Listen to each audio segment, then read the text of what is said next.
Hi viewers, welcome to my YouTube channel YTS Tutors. Please subscribe my channel for more videos.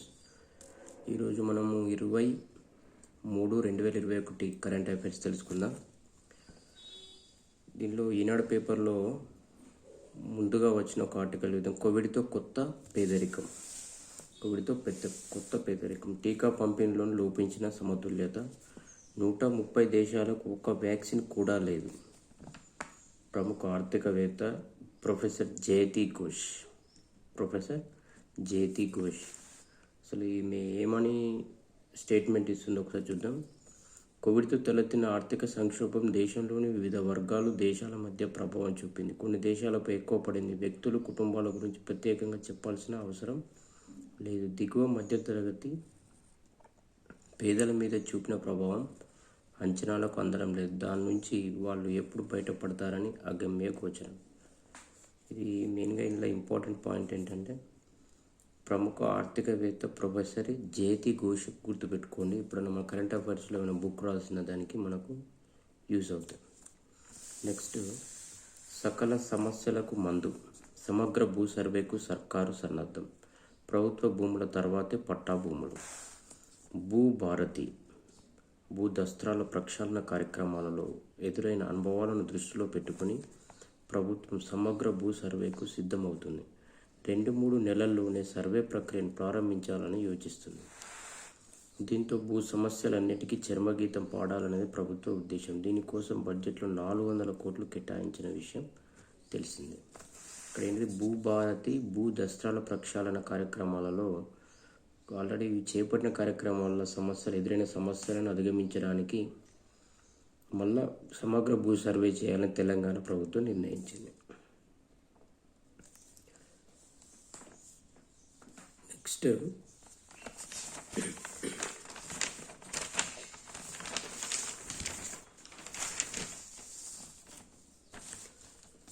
బీడీఎల్కు 1188 కోట్ల contract. Bharat Dynamics Limited బీడీఎల్కు రక్షణ మంత్రిత్వ శాఖ నుంచి Milan 2T anti tank guided క్షిపణుల తయారీ సరఫరా కాంట్రాక్టు లభించింది. ఏంటి ఇది? మిలన్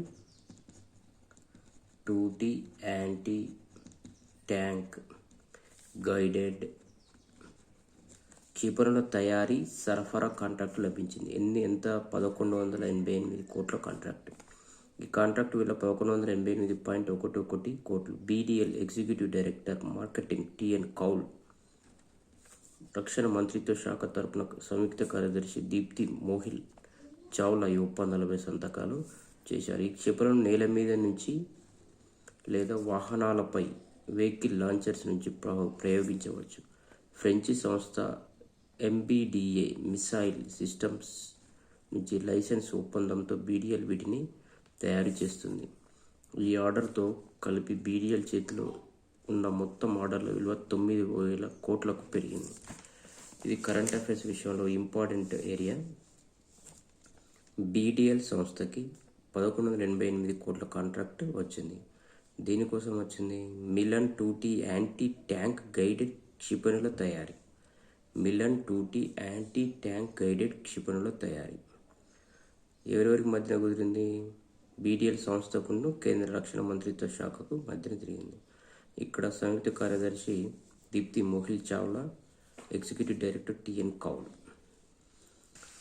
దేని నుండి లైసెన్స్ నుండి ఒప్పందంతో బీడీఎల్ వీటి తయారు చేసిందంటే ఫ్రెంచి సంస్థ ఎంబీడీఏ మిసైల్ సిస్టమ్స్ నుంచి లైసెన్స్ ఒప్పందంతో బీడీఎల్ వీటిని తయారు చేస్తుంది. ఈ ఆర్డర్తో కలిపి బీడీఎల్ చేతిలో మొత్తం 9,000 కోట్ల కాంట్రాక్ట్ ఉంది. డెటల్ ఎలక్ట్రిక్ స్కూటర్ 39,999. దేశీయ సంస్థ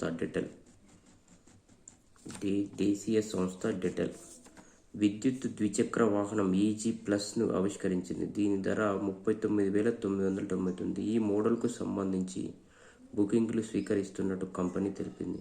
20Ah లిథియం అయాన్ బ్యాటరీతో వస్తున్న ఈ స్కూటర్కు గ్రౌండ్ క్లియరెన్స్ 170 mm ఉంది. ఈ బ్యాటరీ తయారు చేసేది 20Ah లిథియం అయాన్ బ్యాటరీ.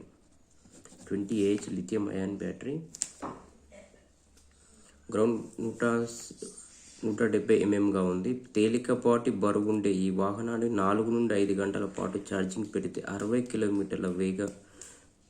కిలోమీటర్ల వరకు ఏకబిగిన వెళ్ళవచ్చు. ఇది ఎలక్ట్రిక్ స్కూటర్. 39,999. దేశీయ సంస్థ ఏది తయారు చేస్తుంది? డెటల్. డెటల్ అనే సంస్థ ఈజీ ప్లస్ను ఆవిష్కరించింది. ఈ మోడల్కు సంబంధించి బుకింగ్లు స్వీకరిస్తున్నారు. బ్యాటరీ ఏంది? 20Ah లిథియం అయాన్ బ్యాటరీతో వస్తున్న ఈ స్కూటర్కు గ్రౌండ్ క్లియరెన్స్ 170 ఎంఎంగా ఉంది.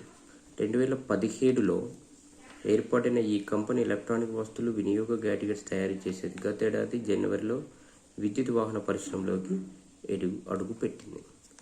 ఇది మెయిన్గా ఇంపార్టెంట్ ఇక్కడ. డెటల్ అనే అది దేశీయ సంస్థ ఈజీ ప్లస్ అనే వాహనాన్ని తయారు చేస్తుంది. నెక్స్ట్, భారత్తో బంధం బలోపేతం. యూకే విదేశీ వ్యవహారాల మంత్రి లార్డ్ అహ్మద్ భారత్ బ్రిటన్ ద్వైపాక్షిక సంబంధాల్లో మరింత పెరుగుదలకు బ్రిటన్ ప్రధాని బోరిస్ జాన్సన్ భారత పర్యటన కీలక మలుపు అవుతుందని బ్రిటన్ దక్షిణాసియా కామన్వెల్త్ దేశాల వ్యవహారాల శాఖ మంత్రి లార్డ్ అహ్మద్ అన్నారు. భారత పర్యటనకు వచ్చిన ఆయన శుక్రవారం హైదరాబాద్లో విలేకరులు మాట్లాడారు. మీరు ఇక్కడ పేరు గుర్తుపెట్టుకోవాల్సింది, యూకే విదేశీ వ్యవహారాల శాఖ మంత్రి లార్డ్ అహ్మద్ భారత పర్యటనకు వచ్చాడు. ఇప్పటికే 2 దేశాల మధ్య బలమైన సంబంధాలున్నాయి. రానున్న దేశాల్లో ఇవి మరో దశకు చేరుకుంటాయి. ఇండో పసిఫిక్ ప్రాంతంలో భారతదేశం ప్రధాన భూమిక పోషింది. భారత్ మరింత కీలకంగా వ్యవహరించాలని బ్రిటన్ కూడా కోరుకుంటుంది. కరోనాతో 2 దేశాల మధ్య వైద్య రంగంలో ముందడుగు వేశాం. ఐక్యరాజ్య సమితిలో భారత్కు పూర్తి మద్దతుగా బ్రిటన్ నిలుస్తుంది. జాన్సన్ పర్యటనకు ముందస్తు ఏర్పాట్లో భాగంగా తాను భారత్ వచ్చానని తెలిపారు. భారత్లోని వివిధ రాష్ట్రాలతో వాణిజ్య సంబంధాలు పటిష్టం చేసుకునేందుకు కసరత్తు చేస్తున్నాం. గురువారం తెలంగాణ ఐటీ శాఖ మంత్రి కేటీఆర్ సమక్షంలో కొన్ని ఒప్పందాలు జరిగాయి. భారత విద్యార్థులకు ఉపాధి అవకాశాలు. బ్రిటన్లో చదువుకున్న భారతీయ విద్యార్థులకు ఉపాధి మార్గాన్ని చూపాలని నిర్ణయించి ఇటీవల విధానపైన మార్పులు కూడా చేశాము. 2 ఏళ్ల పాటు అక్కడ పనిచేసేందుకు విద్యార్థులకు వెసులుబాటు కల్పించాను. హైదరాబాద్ అంటే గుర్తొచ్చే వాటిలో ఫార్మా రంగం ఒకటి. వ్యాక్సిన్ల అభివృద్ధిలో హైదరాబాద్కు మంచి పేరు ఉంది. మా ప్రాధాన్యాల్లో ఫార్మా రంగం ఒకటి. భవిష్యత్తులో హైదరాబాద్తో మెరుగైన సంబంధాలను నెలకొల్పుకునేందుకు వ్యూహ రచన చేస్తున్నాము. ప్రధానంగా వ్యాక్సిన్లు, సప్లై చైన్ మేనేజ్మెంట్పై అధిక దృష్టి సారించాలని యోచనలో ఉన్నాము. మంత్రి లార్డ్ అహ్మద్ వివరించారు. సమావేశంలో హైదరాబాద్లోని British deputy high commissioner Andrew Fleming పాల్గొన్నారు. ఈ ఆర్టికల్లో మెయిన్గా మనం గుర్తుపెట్టుకోవాల్సింది, యూకే విదేశీ వ్యవహారాల మంత్రి లార్డ్ అహ్మద్ భారత పర్యటనకు వచ్చారు. హైదరాబాద్లో మాట్లాడారు. తర్వాత హైదరాబాద్లో British deputy high commissioner Andrew Fleming అని గుర్తుపెట్టుకోండి. మెయిన్గా అతను కాన్సన్ట్రేట్ చేసేది ఫార్మా రంగంలో ఉత్పత్తులకు కాంట్రాక్ట్ కొనసాగించడానికి ట్రై చేస్తున్నారు. నెక్స్ట్,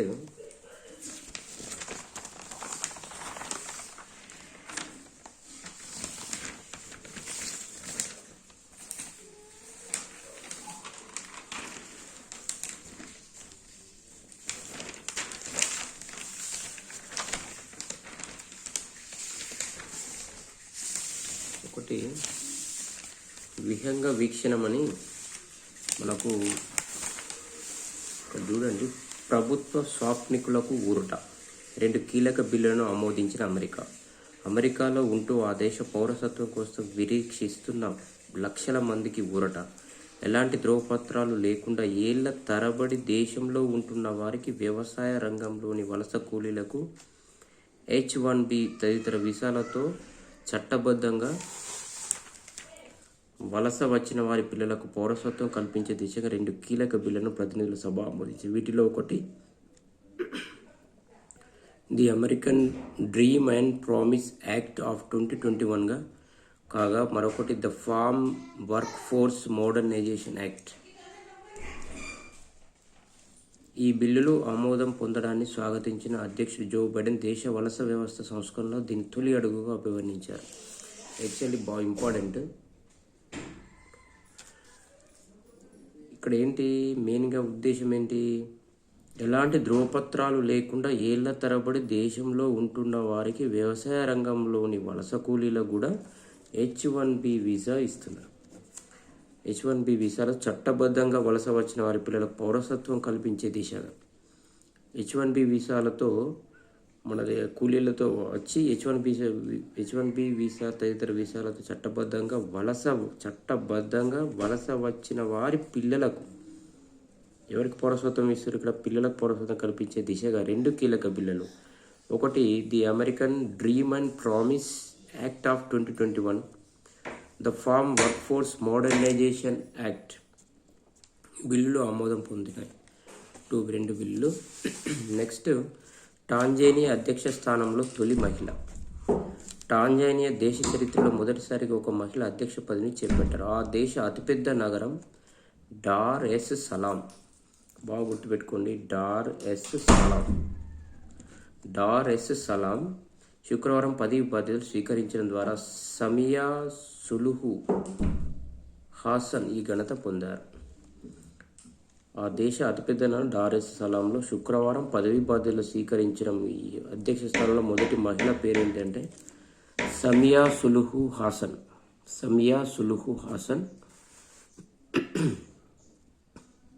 హిజాబ్ అంటే ముఖానికి ముసుగు ధరించి కుడి చేతిలో ఖురాన్ పట్టుకుని చీఫ్ జస్టిస్ ఇబ్రహీం జుమావోమింగ్ సమక్షంలో దేశ రాజ్యాంగంపై సులుహు హాసన్ ప్రమాణం చేశారు. ఇక్కడ మెయిన్గా ఇంపార్టెంట్ ఏంటంటే టాంజానియా అధ్యక్షుడిగా ఫస్ట్ టైం మహిళ ఎన్నుకున్నారు అన్నట్టు, మెయిన్ అది. టాంజానియా మాజీ అధ్యక్షురాలు వాలీ హసన్ మినీ జకాయా కిక్వాటే జబిద్ కరుమే కూడా ప్రమాణ స్వీకారోత్సవానికి హాజరయ్యారు. కరోనా నిబంధనల నడుమ కార్యక్రమం జరిగింది. జాన్ మగ్బులి ఆకస్మిక మరణంతో ఈమె బాధ్యతలు చేయడం. ఇంత ముందుకు టాంజానియా అధ్యక్ష స్థానంలో ఉన్నది ఎవరు? జాన్ మగ్బులి తర్వాత ఎన్నికైంది ఎవరు? ఇప్పుడు ప్రెసిడెంట్గా ఉన్నది సమియా సులుహు హాసన్. ఈ ఫోటోలో ఉన్నది తను. మార్చి 2021 యాక్చువల్ సంతోష దినోత్సవం. ఈ సంతోష దినోత్సవంగా ఏం జరిగింది ఒకసారి చూద్దాం. తరగని సంతోషం ఫిన్లాండ్ సొంతం. కరోనా తీవ్ర భయాందోళన, ఒంటరితనం, మరణ ముప్పును మోసుకొచ్చిన ప్రజల ఆనందం తరగలేదు. మహమ్మారి వెన్నులో వణుకు పుట్టించిన తరగని సంతోషాన్ని సొంతం చేసుకుంది ఫిన్లాండ్. ప్రపంచంలో అత్యంత సంతోషకరమైన దేశంగా అగ్రస్థానంలో నిలిచింది. శనివారం అంతర్జాతీయ ఆనంద దినోత్సవం కావడంతో ప్రపంచ ఆనంద నివేదిక 2021 ఐరాస విడుదల చేసింది. భారత్ మాత్రం మొత్తం పరిగణలోకి తీసుకున్న 149 దేశాల జాబితాలో 139వ స్థానం సరిపెట్టుకుంది. గత 3 సంవత్సరాల మాదిరి ఈసారి కూడా ఫిన్లాండ్ తన రికార్డును పదిలం చేసుకుంది. ఆ తర్వాతి స్థానాలను వరుసగా ఐస్లాండ్, డెన్మార్క్, స్విట్జర్లాండ్, నెదర్లాండ్ దక్కించుకున్నాయి. గత ఏడాది 18వ స్థానంలో ఉన్న అమెరికా ఈసారి 14వ స్థానానికి ఎగబాకింది. 2012 నుంచి ఐరాసకు చెందిన సస్టైనబుల్ డెవలప్మెంట్ సొల్యూషన్స్ నెట్వర్క్ ఏటా ప్రపంచ ఆనంద నివేదికను వెల్లడిస్తూ వస్తుంది. 149 దేశాలు పరిగణనలోకి తీసుకున్న మహమ్మారి కారణంగా 100 దేశాల్లోని ప్రజల అభిప్రాయాలను సేకరించింది. మిగతా దేశాల్లో ఇదివరకే చేపట్టిన గాలప్ వరల్డ్ పోల్ డేటాను ఆధారంగా చేసుకుని వాటికి ర్యాంకులు కేటాయించింది. 2019 తొలి 3 ర్యాంకుల్లో స్థానం సంపాదించిన నార్వే ఇప్పుడు 8వ స్థానానికి పడిపోయింది. బ్రిటన్ 18వ ర్యాంకుతో సరిపెట్టుకుంది. జర్మనీ ఏకంగా 10 ర్యాంకులు ముందుకొచ్చి 7వ స్థానంలో నిలిచింది. చైనా అత్యంత 20 సంతోషాల జాబితాలో చోటు సంపాదించింది. గత ఏడాది 94వ స్థానంలో ఉన్న డ్రాగన్ దేశం ఈసారి 19వ స్థానంలోకి దూసుకొచ్చింది. అన్నిటికంటే సంతోషంతో వెనుకబడిన దేశాలను కూడా ఐరాస పేర్కొంది. ఆఫ్ఘనిస్తాన్, జింబాబ్వే, టాంజానియా, జోర్డాన్లో నిరుడు అల్ప సంతోషమే మిగిలిందని వ్యాఖ్యానించింది. మెయిన్గా ఈ ఆర్టికల్లో మీరు గుర్తుపెట్టుకోవాల్సింది కరెంట్ అఫైర్స్ విషయంలో భారతదేశ స్థానం 139. అన్నిటికంటే ఫస్ట్ ఏమున్నది ఏంటి? ఫిన్లాండ్. నెక్స్ట్ ఏంటిది? Iceland, Denmark. First 5 Finland, Iceland, Denmark, Switzerland, Netherland. Last ఉన్న ఏంటిలో ఆఫ్ఘనిస్తాన్, జింబాబ్వే, టాంజానియా, జోర్డాన్. తర్వాత దీనిలో బాగా డిఫరెంట్గా ముందుకు వచ్చింది ఏంటి? 94వ స్థానంలో ఉన్న డ్రాగన్ ఆ దేశం ఈసారి 19వ స్థానంలోకి దూసుకొచ్చింది. మొత్తం ఎన్ని దేశాల మీద సర్వే చేశారంటే 149 దేశాల మీద సర్వే చేశారు. ఇది మెయిన్గా కరెంట్ అఫైర్స్లో ఇంపార్టెంట్.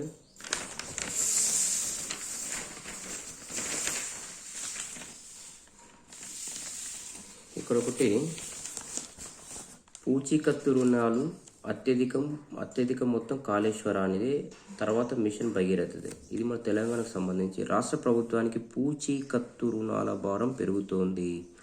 అభివృద్ధి పనులకు వివిధ కార్పొరేషన్ల ద్వారా తీసుకున్న మొత్తం ఈ ఆర్థిక సంవత్సరానికి 1,00,000 కోట్లు దాటింది. గత ఆర్థిక సంవత్సరం వరకు 89,000 కోట్లు ఉండగా ఈ ఏడాది కార్పొరేషన్లు 16,489 కోట్లు తీసుకున్నాయి. రాష్ట్రంలో అభివృద్ధి మౌలిక సదుపాయాల కల్పనకు 19 కార్పొరేషన్ల ద్వారా బ్యాంకులు, నాబార్డ్, పవర్ ఫైనాన్స్ కార్పొరేషన్, హడ్కో, జాతీయ సహకార అభివృద్ధి సంస్థల నుంచి రుణాలు పొందాయి. 6 నుంచి 13% వరకు వడ్డీ రేటు ఉంది. ప్రస్తుత ఆర్థిక సంవత్సరంలో 1,083 కోట్లు చెల్లించాయి.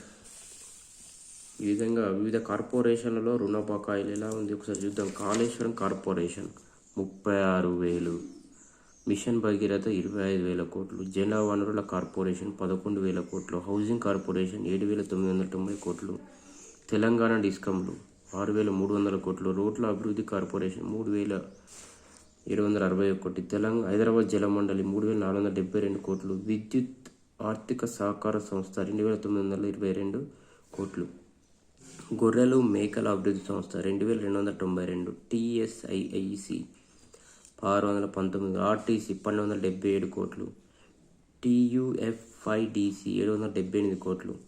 ఇట్లా ప్రతి కార్పొరేషన్ ఆల్మోస్ట్ అన్ని రుణ బకాయిలే ఉన్నాయి. ఎక్కువ మొత్తం కలిపి 1,00,000 కోట్లు దాటిపోయినాయి. ఇవేంటి? ఓన్లీ పూచీకత్తు రుణాల భారమే. నెక్స్ట్ తెలంగాణకు సంబంధించి ఇంకొక అంశం ఉంది. పట్టిసీమ తాత్కాలిక ప్రాజెక్టు కాదు, తెలంగాణ నిపుణ సాక్షి ఘన్శ్యామ్ ఝా. ఒకసారి చూద్దాం ఇదేంటి అసలు, లోతుల్లోకి వెళ్దాం. పట్టిసీమ ఎత్తిపోతల పథకం తాత్కాలిక ప్రాజెక్టు కాదని తెలంగాణ నిపుణ సాక్షి ఘన్శ్యామ్ ఝా అన్నారు. జస్టిస్ బ్రిజేష్ కుమార్ నేతృత్వంలోని కృష్ణా జల వివాదాల ట్రిబ్యునల్ విచారణ 3వ రోజు శుక్రవారం ముగిసింది. ట్రిబ్యునల్ ఎదుట పట్టిసీమ పోలవరం ప్రాజెక్టుల ద్వారా గోదావరి జలాల తరలింపుపై ఆంధ్రప్రదేశ్ తరపు సీనియర్ న్యాయవాది వెంకటరమణి క్రాస్ ఎగ్జామినేషన్ చేశారు. పోలవరం ప్రాజెక్టు పూర్తయిన తర్వాత పట్టిసీమ ఎత్తిపోతల వినియోగంలో ఉండదని, ఈ తాత్కాలిక పథకం 2015లో అప్పటి ఆంధ్రప్రదేశ్ ముఖ్యమంత్రి కేంద్ర ప్రభుత్వానికి రాసిన లేఖను వెంకటరమణి చూపించారు. పట్టిసీమ తాత్కాలిక ప్రాజెక్టు కాదని ఎలా అంటారని ప్రశ్నించారు. స్పందించిన ఝా, పట్టిసీమ ఎత్తిపోతల పోలవరంలో భాగం కాదని 2015 లోక్సభలో కేంద్ర ప్రభుత్వం ప్రకటించింది. ఈ విధంగా ఇక్కడ మెయిన్గా ఏంటంటే పట్టిసీమ తాత్కాలిక ప్రాజెక్టు కాదు, అది పర్మనెంట్ ప్రాజెక్టు కింద కట్టే అవకాశం ఉందని తెలుస్తుంది. ఓకే, నెక్స్ట్ గేట్ 2021లో 1.26 లక్షల మంది ఉత్తీర్ణత సాధించారు. ఏపీ విద్యార్థులకు 3-4 ర్యాంకులు వచ్చినాయి.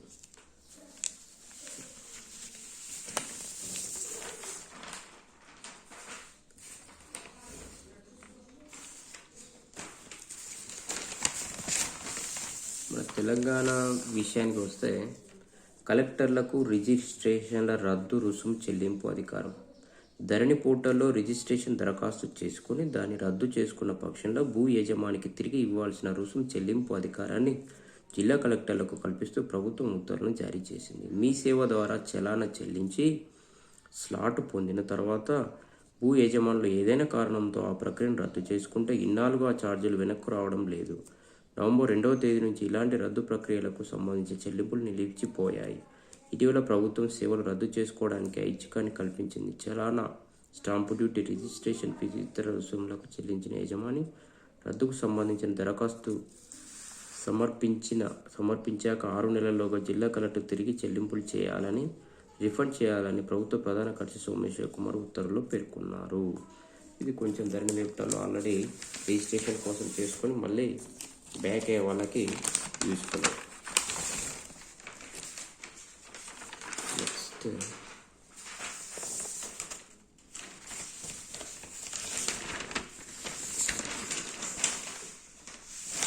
ఒకసారి మనము స్పోర్ట్స్ చూద్దాం, ఇది కూడా ఇంపార్టెంటే. నిఖత్కు కాంస్యం. బోన్ ఫోరస్ అంతర్జాతీయ బాక్సింగ్ టోర్నమెంట్లో తెలంగాణ అమ్మాయి నిఖత్ జరీన్ సంచలనాలకు తెరపడింది. ఈ అమ్మాయి ఫోటో ఇక్కడ కూడా ఇచ్చారు. నిఖత్ మహిళ 51 కేజీల విభాగంలో ప్రీ క్వార్టర్స్లో ఎక్తరీనా ప్రస్తుత ప్రపంచ ఛాంపియన్ రష్యా పేరేంటి? 51 కేజీల విభాగంలో ప్రీ క్వార్టర్స్లో ఎక్తరీనా, క్వార్టర్స్లో Nazim.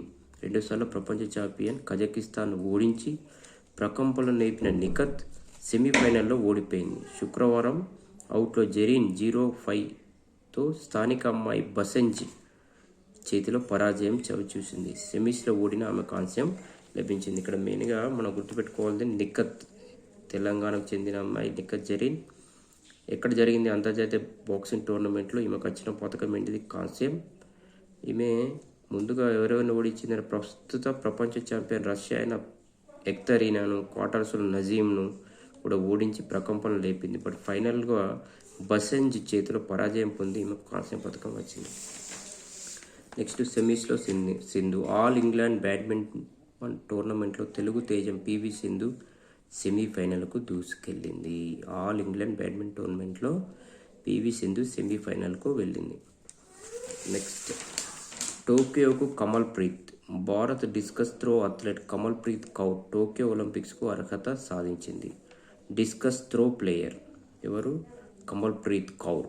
Federation of Senior Athletics discus త్రోను ఆమె జాతీయ రికార్డు సృష్టించింది. శుక్రవారం పోటీలో చివరి రోజైన డిస్కమ్ను పంజాబ్ అథ్లెట్ 65.06 మీటర్ల దూరం వేసింది. కృష్ణ పునియా 64.76 పేరిట జాతీయ రికార్డును బద్దలు కొట్టింది. ఈ క్రమంలో ఒలింపిక్స్ అర్హత మార్కు 63.5 మీటర్లను అధిగమించింది. అగ్రశ్రేణి స్ప్రింటర్ హిమదాస్ మీట్ రికార్డును చెరిపేస్తూ మహిళల 200 మీటర్ల పరుగులో స్వర్ణం సాధించి 23.21 సెకండ్ల లక్ష్యాన్ని చేరుకుంది ఆమె. నెక్స్ట్ ఈమె డిస్కస్ త్రో విభాగంలో Kamalpreet Kaur Tokyo Olympics select అయింది. నెక్స్ట్ సత్యన్ సుతీర్థలకు ఒలింపిక్స్ బెర్తులు. టోక్యో ఒలింపిక్స్ భారత టీటీ ప్లేయర్లు సత్యన్ సుతీర్థ ముఖర్జీ అర్హత సాధించారు. ఇది కూడా ఇంపార్టెంట్. సత్యన్ సుతీర్థలకు ఒలింపిక్స్ బర్తులు. ఏ విభాగంలో? టీటీ ప్లేయర్లు ఎవరు? సత్యన్ సుతీర్థ. శరత్ కమల్ మహిళల సింగిల్స్ అగ్రశ్రేణి క్రీడాకారిణి మణికా బత్రా కూడా ఈ మెగా క్రీడలో తలపడే అవకాశం దక్కించుకున్నారు. ఒలింపిక్ క్రీడల ఆసియా అర్హత టీటీ టోర్నీలో దక్షిణాసియా విభాగంలో సత్యన్ సుతీర్థ ఛాంపియన్లుగా నిలిచారు. శరత్, మణిక పరాజయం చెందినప్పటికీ తమ ర్యాంకింగ్ ఆధారంగా వాళ్ళు టోక్యో విమానం ఎక్కనున్నారు. టోక్యో ఒలింపిక్స్ సంబంధించింది. ప్రొఫెషనల్ బాక్సింగ్లో భారత స్టార్ బాక్సర్ విజేందర్ సింగ్ తొలి పరాజయం ఎదురైంది. శుక్రవారం బౌట్లో ఆర్టిస్ ల్యాప్సన్ రష్యా విజేందర్ను నాకౌట్ చేశారు.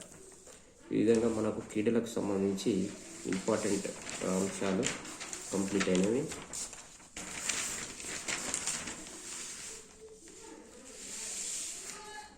Thank you users. Please subscribe my channel for more daily current affairs in Telugu.